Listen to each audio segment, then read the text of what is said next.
പരസ്പരം വിശ്വാസവും സ്നേഹവും നഷ്ടപ്പെട്ടതുകൊണ്ടായിരിക്കണമല്ലോ ഞാനും ഗീതയും തമ്മിൽ ഇതിനു മുമ്പ് പിരിയാൻ തീരുമാനിച്ചത്. എടോ, അതൊക്കെ കഴിഞ്ഞ കാര്യങ്ങളല്ലേ വി പി. ഇനിയിപ്പോ എന്തിനാ അതിനെക്കുറിച്ചൊക്കെ ഓർക്കാനും പറയാനും നിൽക്കുന്നത്? വിട്ടുകളേടോ.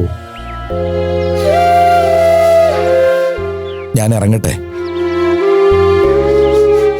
ഒരു മിനിറ്റ്.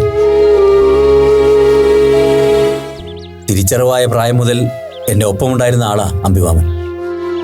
നേരത്തെ പറഞ്ഞ പോലെ ഒരു കാരണവരുടെയോ മൂത്ത ജ്യേഷ്ഠൻ്റെയോ സ്ഥാനമായിരുന്നു ഈ മനസ്സിൽ ഞാൻ തന്നിട്ടുള്ളത്.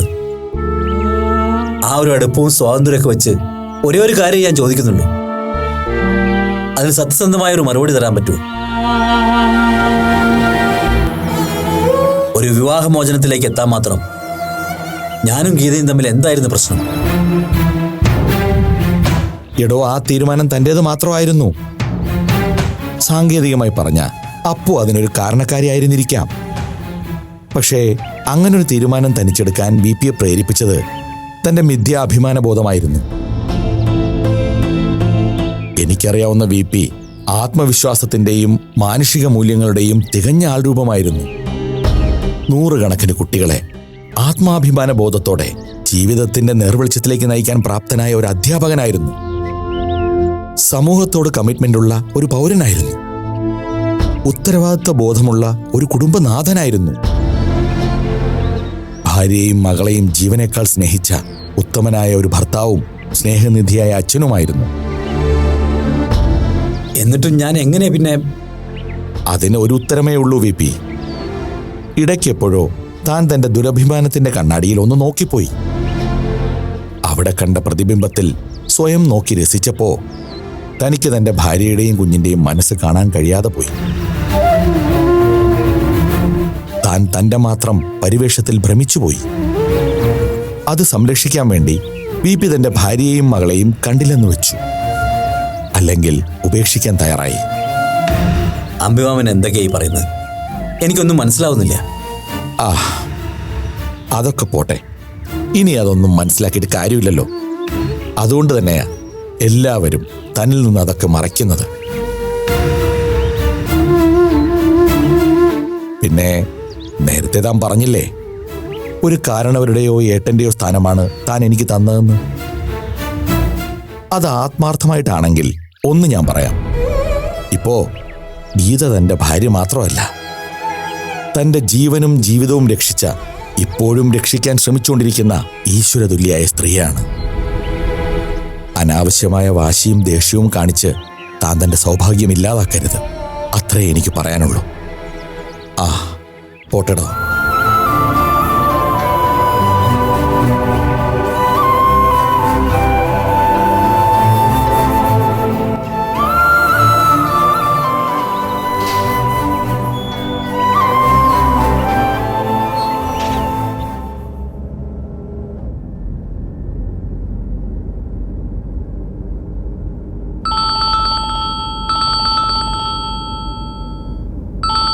ഓഫീസിൽ നിന്നാണല്ലോ. ഹലോ, എന്താ കൃഷ്ണ? അതെയോ? അയാളോട് നാളെ വരാനല്ലേ പറഞ്ഞ്?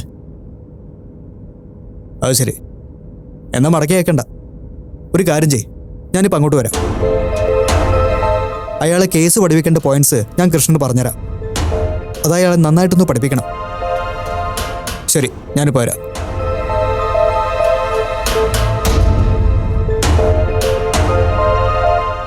അതെ മോളെ, ഒരു പ്രശ്നമുണ്ട്.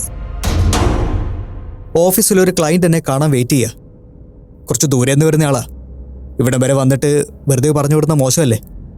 അതുകൊണ്ട് ഞാനൊന്ന് ഓഫീസിൽ പോയി അയാളോടൊന്ന് സംസാരിച്ചിട്ട് ഹോസ്പിറ്റലിലേക്ക് വന്നേക്കാം. അടുത്ത ജംഗ്ഷനിലെ ഹോസ്പിറ്റൽ. നിങ്ങളെ ഞാൻ അവിടെ ഡ്രോപ്പ് ചെയ്യാം. അല്ലെങ്കിൽ പിന്നെ എനിക്ക് വീണ്ടും ഈ ബ്ലോക്കിൽ കിടന്ന് നേരം കളയേണ്ടി വരും. ഓക്കെ അല്ലേ? എന്നാ ചേട്ടൻ ഞങ്ങൾ ഇവിടെ വിട്ടാൽ മതി. കുഴപ്പമില്ലല്ലോ. അതോ ഞാൻ ഹോസ്പിറ്റലിൽ ഡ്രോപ്പ് ചെയ്യണോ? വേണ്ട നന്ദേട്ടാ, ഞങ്ങൾ ഇവിടെ ഇറങ്ങി നടന്നോളാം. വെറുതെ ബ്ലോക്കിൽ കിടന്ന് കഷ്ടപ്പെടണ്ട. ഓക്കെ.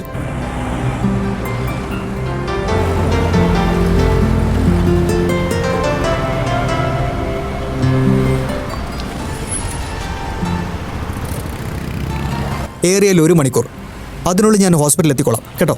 ശരി. നന്ദേട്ടൻ വിഷമിക്കണ്ട. തിരക്കെല്ലാം കഴിഞ്ഞ് സൗകര്യപൂർവ്വം വന്നാ മതി. ഞങ്ങൾ ഹോസ്പിറ്റലിൽ വെയിറ്റ് ചെയ്തോളാം. എന്നാൽ രണ്ടുപേരും പൊക്കോ. ശരി നന്ദേട്ടാ.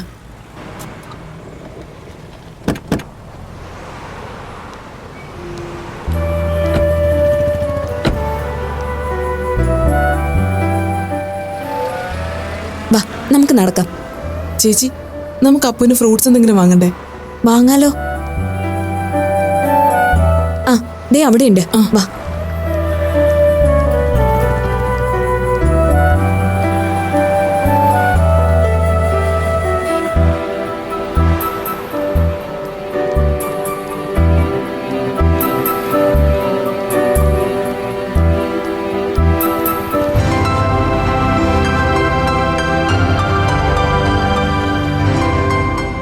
ആ ചേട്ടാ, ഓറഞ്ച് കിലോ എന്താ വില? കിലോ 150.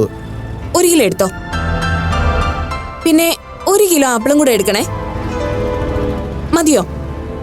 ഗ്രേപ്സ് കൂടി വാങ്ങാം. ആ ചേട്ടാ, 1 കിലോ ഗ്രേപ്സ് കൂടെ.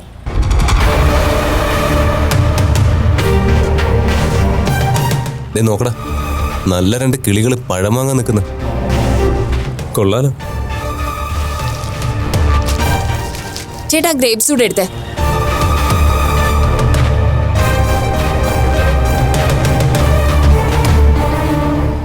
അളിയ, അവളെ മനസ്സിലായോ? അപ്പുവിന്റെ പെണ്ണാടാ അത്. സൂക്ഷിച്ചു നോക്കിയേ.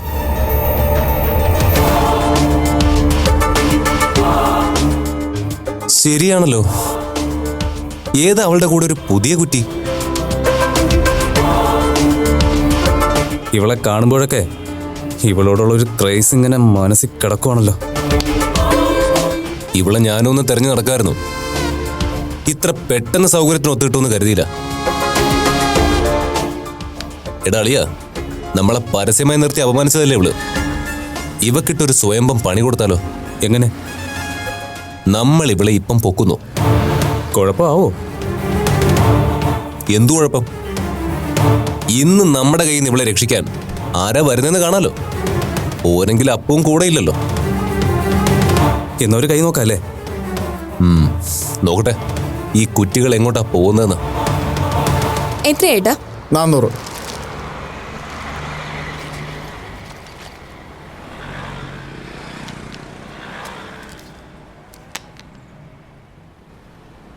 പോ.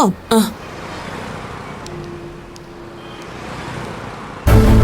അളിയ റെഡി, നമ്മൾ ഓപ്പറേഷൻ തുടങ്ങാം.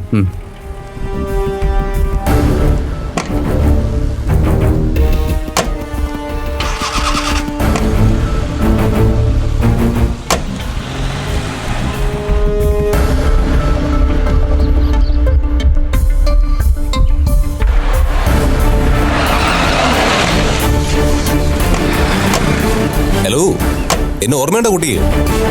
അല്ല, എവിടെ പോകുന്നു? അത് അറിഞ്ഞിട്ട് തനിക്കെന്ത് വേണം? എനിക്കൊന്നും വേണ്ട. മോളുടെ അപ്പുക്കിളി എവിടെ? രണ്ടുപേരും തമ്മിൽ അടിച്ച് പിരിഞ്ഞോ? ആരാ മോളെ? അയ്യോ, ഞങ്ങൾ ഈ കുട്ടിയുടെ ഫ്രണ്ട്സ് ആണ്. കുറച്ച് നാളുകൂടി കണ്ടപ്പോ ഒന്ന് നിർത്തി കുശലം ചോദിച്ചേ ഉള്ളൂ. എങ്ങോട്ട് പോവാ? മോള് വന്നേ, നമുക്കൊരു സ്ഥലം വരെ പോകാനുണ്ട്.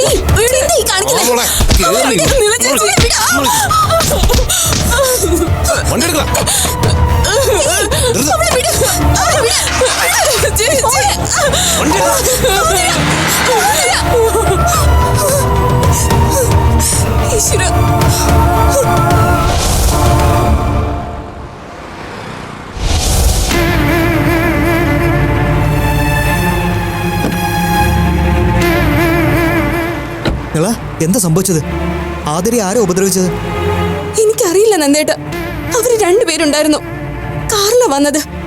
ഞങ്ങൾ ഫ്രൂട്ട്സ് വാങ്ങി ഹോസ്പിറ്റലിലേക്ക് നടക്കുകയായിരുന്നു. അപ്പോഴാ അവന്മാര് വന്നത്. അവര് പ്രായമുള്ളവരായിരുന്നോ? അല്ല, പയ്യന്മാര് സെറ്റപ്പാ. അപ്പൂനെയൊക്കെ അറിയാം അവർക്ക്. അപ്പൂനെ അറിയാവുന്നോ? അതെ, അവരുടെ സംസാരത്തിൽ നിന്നാ എനിക്കത് മനസ്സിലായത്. ആതിരെ അവർക്ക് നേരത്തെ പരിചയമുള്ളത് പോലെയാ പെരുമാറിയത്. എനിക്ക് എന്തെങ്കിലും ചെയ്യാൻ കഴിയുന്നതിന് മുമ്പേ അവരവളെ. ഇനിയിപ്പോ എന്താ ചെയ്യാ നന്ദേട്ട? എവിടെ പോയാ നമ്മൾ ആതിരെ അന്വേഷിക്കുക?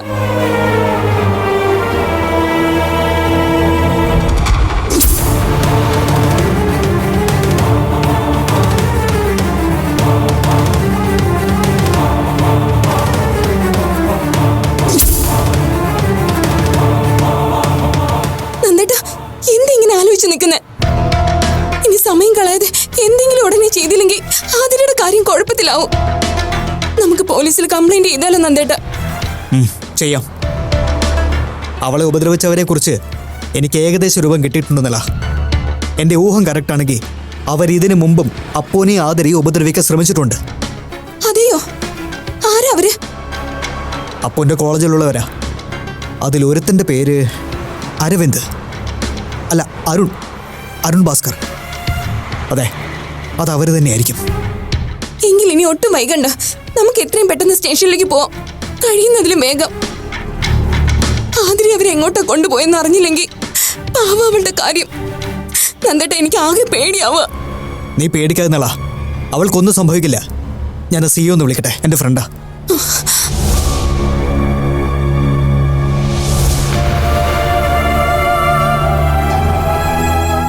ഹലോ ബിജു.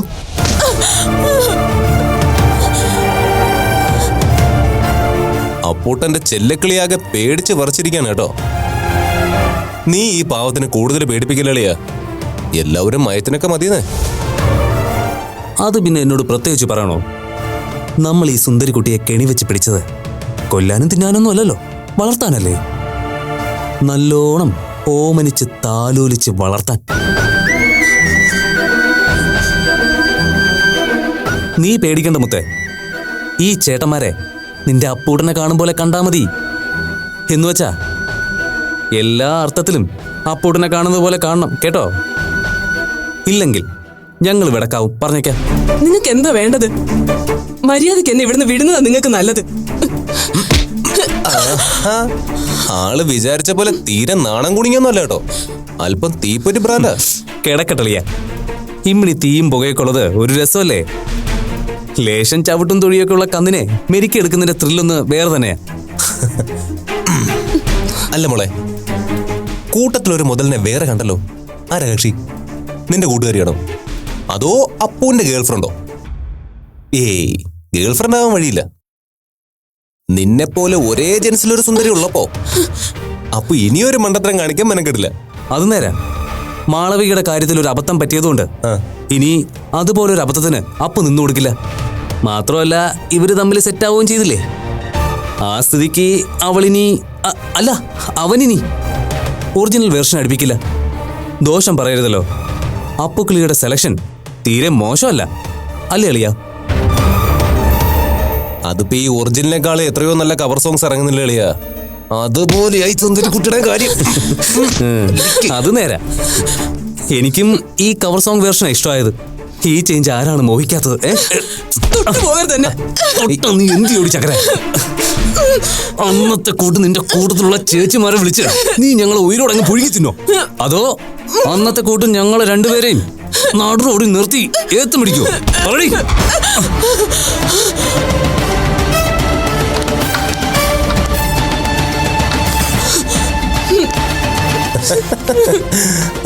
കഴിഞ്ഞോ? വാ. അന്ന് ഞങ്ങൾക്കൊരു അബദ്ധം പറ്റിയതാടി കൊച്ചെ. നേരിട്ട് കണ്ടൊരു സോറി പറഞ്ഞ നിന്റെ അപ്പുക്കളുടെയും പുകച്ചിലെ നീറ്റിലേക്ക് അങ്ങ് മാറുമല്ലോ എന്ന് കരുതിയാ ഞങ്ങൾ വന്നത്. അപ്പൊ നിനക്കൊക്കെ ഞങ്ങളെ കൊണ്ടങ്ങ് ഏത്തുപിടിപ്പിക്കണം അല്ലടി. അന്നേ നിനക്കും നിന്റെ അപ്പുമോനും ഒരു പണി മനസ്സിൽ കുറിച്ച് വെച്ചാ ഞങ്ങള്.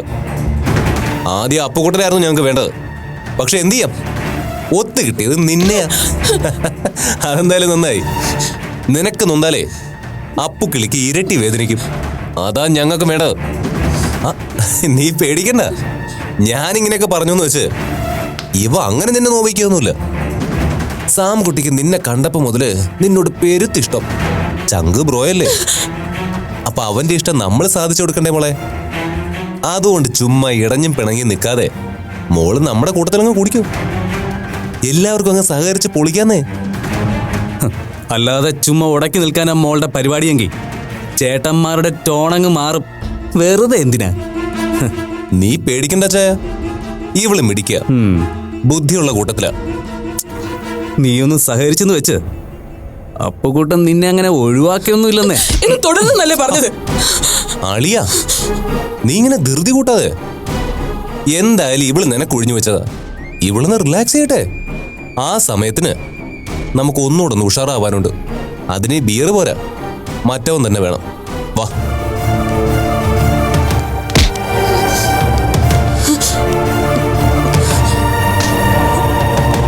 മോളെ ആലോചിക്ക്, എന്നിട്ട് ബുദ്ധിപൂർവ്വം ഒരു തീരുമാനം എടുക്ക്. അപ്പോഴേക്കും അച്ചായനൊരു ഡോസ് എടുത്തിട്ട് വരാം. ഓക്കെ?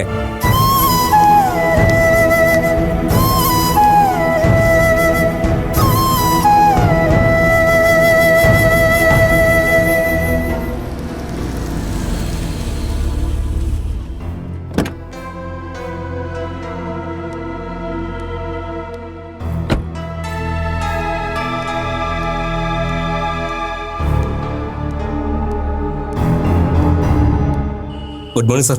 Good morning. എന്താ സർ, റൂം വല്ലതും നോക്കുന്നുണ്ടോ? മന്ത്ലി ഉണ്ട്, ഡെയിലി ഉണ്ട്? സോറി, ഞാൻ ലോഡ്ജിംഗ് പർപ്പസിനായിട്ട് വന്നതല്ല. എനിക്കൊരാളെക്കുറിച്ച് അറിയാനുണ്ടായിരുന്നു. ആരെ പറ്റിയാണ് സർ? അരുൺ ഭാസ്കർ എന്നൊരാൾ ഇവിടെയല്ലേ താമസിക്കുന്നത്? ഓ, അയാളെ കുറിച്ചായിരുന്നോ? അയാൾ എവിടെയായിരുന്നു താമസം? ഇപ്പം ഇവിടെയല്ല, വെക്കറ്റ് ചെയ്തു. വെക്കേറ്റ് ചെയ്തിട്ട് എത്ര നാളായിട്ടുണ്ടാവും? 8-9 ദിവസമായിട്ടുണ്ടാവും. എന്താ സാറേ, അയാളായിട്ട് എന്താ സാറിന് ഇടപാട്? ഇടപാടൊന്നുമില്ല. അയാളെ എനിക്കൊന്ന് കാണണമായിരുന്നു.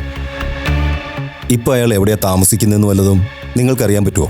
താമസിക്കുന്ന സ്ഥലമൊക്കെ പറഞ്ഞുതരാം. പക്ഷെ സാറിനെ കണ്ടിട്ട് ഒരു മാന്യനാണെന്ന് തോന്നിയതുകൊണ്ട് പറയാ. അയാളുമായിട്ട് എന്തെങ്കിലും ഇടപാടിനാണ് വന്നതെങ്കിൽ അത് വേണ്ടെന്ന് വെക്കുന്നതാവും നല്ലത്. അതെന്താ അങ്ങനെ പറഞ്ഞത്? എൻ്റെ പൊന്ന് സാറേ, കഴിഞ്ഞ 4-5 മാസമായിട്ട് അയാൾ ഇവിടെയായിരുന്നു താമസം. അത്യാവശ്യം ഏതോ കൊള്ളാവുന്ന കുടുംബത്തിലെ പയ്യനാണെന്ന് കരുതിയിട്ടാ ഇവിടെ മന്ത്ലി റെന്റിന് റൂം കൊടുത്തത്. പക്ഷേ ഈ ലോഡ്ജിന്റെ ചരിത്രത്തിൽ ഇതുപോലൊരു തല്ലിപ്പൊളി ഇൻമേറ്റ് ഉണ്ടായിട്ടില്ല. രാത്രിയെന്നില്ല, പകലെന്നില്ല, ആ റൂമിൽ എപ്പോഴും കൂട്ടുകാരെയും കൂട്ടി കള്ളുകൂടിയും കൂത്താട്ടം ഒക്കെയാ. പിന്നെ മറ്റ് പല പരിപാടികളും. ഒടുവിൽ അയാൾ കാരണം ലോഡ്ജിന്റെ നല്ല പേര് കൂടി നശിക്കുന്ന അവസ്ഥ വന്നപ്പോഴാ ഇവിടുന്ന് ഞങ്ങൾ ഒരുവിധം അയാളെ ഒഴിപ്പിച്ചു വിട്ടത്. അതുകൊണ്ടാണ് ഞാൻ സാറിനോട് പറഞ്ഞത് അയാളുമായിട്ട് ഇടപെടാൻ കൊള്ളില്ല. അയാളുമായിട്ട് ഒരു ഇടപാടിന് വന്നതല്ല ഞാൻ. അയാളെ എനിക്കൊന്ന് നേരി കാണേണ്ട ആവശ്യമുണ്ട്. അയാളിപ്പോൾ എവിടെയാ താമസമെന്നൊന്ന് പറഞ്ഞു തന്നാൽ വലിയ ഉപകാരമായിരുന്നു. ഇവിടുന്ന് ഒരു 1.5 കിലോമീറ്റർ നേരെ പോകുമ്പോൾ വലത് സൈഡിലൊരു പള്ളിയുണ്ട്, സെന്റ് തോമസ് ചർച്ച്. അതിനടുത്ത് കാണുന്ന ഒരു വീട്ടിലാ അയാളിപ്പോൾ താമസം. കൂട്ടുചേർന്ന് അർമാദിക്ക എടുത്തിട്ടിരിക്കുന്ന വീടാ. അയാളുടെ ഫോൺ നമ്പർ ഉണ്ടെങ്കിൽ ഞാൻ തരാം. വേണ്ട, ഫോൺ നമ്പർ എൻ്റെ അടുത്തുമുണ്ട്. എങ്കിൽ പിന്നെ സാർ അന്വേഷിച്ച് ബുദ്ധിമുട്ടുണ്ടായിരുന്നല്ലോ, നേരിട്ട് വിളിച്ചാൽ മതിയായിരുന്നല്ലോ. ഞാൻ വിളിച്ച പുള്ളി എടുക്കാറില്ല, അതുകൊണ്ടാണ് നേരിട്ട് കാണാമെന്ന് വെച്ചത്. ഓ, അങ്ങനെയാണോ? സാറിന് അയാളെ കൊണ്ട് വല്ല ഉപദ്രവവും? അങ്ങനൊന്നുമില്ല. ഉപദ്രവം ഉണ്ടാകാതിരിക്കാനുള്ള വഴി നോക്കാൻ വേണ്ടിയിട്ടാ. ഒന്നും പറയണ്ട സാറേ, കയ്യിൽ പൂത്ത കാശാ, കൂടെ കുറെ വൃത്തികെട്ട കമ്പനികളും. പുറമേ കാണുമ്പോൾ പഞ്ചപാവം, രാത്രിയാകുമ്പോൾ ബിയറും കള്ളുകൂടിയും പോച്ചയും എല്ലാം കൂടി ആയാൽ പിന്നെ വായിന്ന് ഇറങ്ങുന്നത് കേട്ടാ ഉണ്ടല്ലോ, 7 വെള്ളത്തിൽ കുളിച്ചാലും പോകത്തില്ല സാറേ. അത്രയ്ക്ക് വൃത്തികെട്ട വർത്തമാനങ്ങളാ. ഓ, ഇവിടുന്ന് ഒരു കണക്കിനാണ് ഞങ്ങൾ ഒഴിവാക്കിയത്. ഏതായാലും സാറേ ഒന്ന് നോക്ക്. ഏത് സമയത്താ വീട്ടിൽ കാണുമെന്ന് പറയാൻ പറ്റത്തില്ല. ചിലപ്പോൾ കാണും, അടിച്ച് കിറങ്ങി കിടക്കുമായിരിക്കും. രാത്രിയാകുമ്പോഴാണല്ലോ ഇവന്മാരുടെ ദിവസം തുടങ്ങുന്നത്. ശരി, വലിയ ഉപകാരം. ശരി സാറേ. ഹലോ, പറയൂ.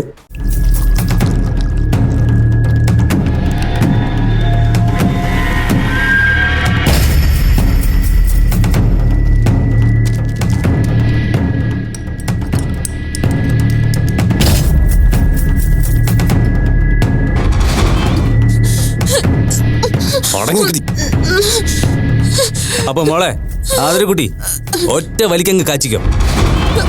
ഈ ടെൻഷനും പ്രഷറും ഒക്കെ ഒന്ന് മാറി ആളൊന്ന് ഫ്രഷ് ആവട്ടെ. ഇതങ്ങോട്ട് ചെന്ന് കഴിഞ്ഞാലേ പൊന്നു മോളെ നല്ല സുഖ.